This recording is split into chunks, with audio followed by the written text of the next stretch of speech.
More of them are being killed every year in the United States of America than the death camp of Auschwitz killed in its entire 5-year history. Every year after year after year. Oh, it's snowing outside.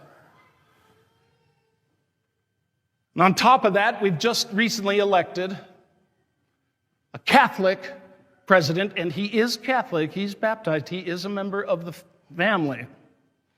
We've just elected a Catholic president who is diametrically opposed to all of the basic moral principles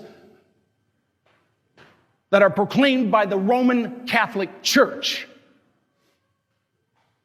Not only abortion and the sanctity of human life, but the sanctity of marriage and this gender silliness. How in the world did that happen? A Catholic. I'll tell you, if he wasn't Catholic, I probably wouldn't be so upset. He's a member of my family. He's the most powerful man in the world.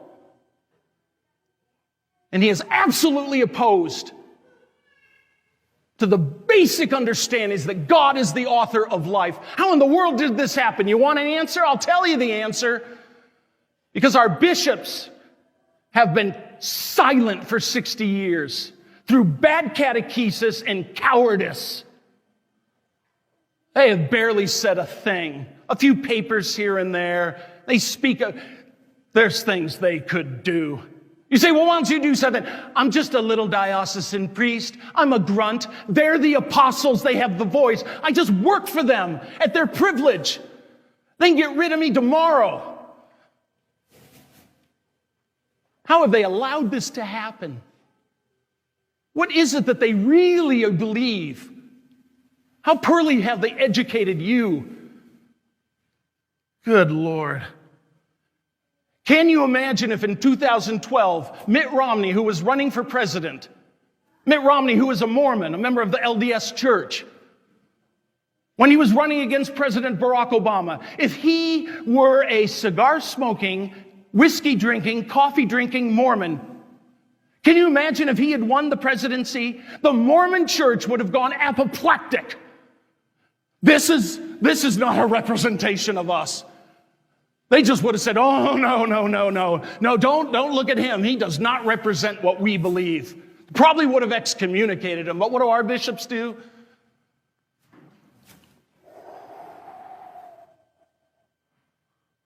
They just let it snow. I apologize if it sounds like I'm yelling at you. I am angry. It's a righteous anger, the same righteous anger that Jesus had when he drove the money changers out of the temple. He didn't hate those people, but he was outraged with a sense of righteous anger. Righteous anger means I'm incensed at what you are doing to someone else, and I am called to protect. Woe to me if I don't preach the gospel. I have to stand up for this. Jesus had to stand up for his Father's dignity, so he wanted a clean house. And I have this righteous anger. I'm just tired of this. Angry to the point where I am tempted to say this. If you are pro-abortion, I am tempted to ask you to leave St. Henry Parish. Leave this parish. Tempted to say that. Because then I think, where would you go? This is not just this parish that teaches this. This is the Catholic Church, the Holy Catholic Church of God that teaches this. What parish would accept your views? Sadly, you would find one. And that is an indictment against the bishops. But God help that parish that would let your ideas foster in their parish. And so instead, I will not ask you to leave. Why? Because this may be your only chance to repent, to change your mind, and to come to know the truth and finally embrace it. So I won't ask you to leave. This is your chance for salvation. You are welcome here, even if you're pro-abortion. But your ideas are not welcome here, and they will be given no quarter. The same with Joe Biden. He's a Catholic. He's a member of the family. If for some reason he would be in Buckeye on a Sunday, Joe Biden is welcome to come to Mass here.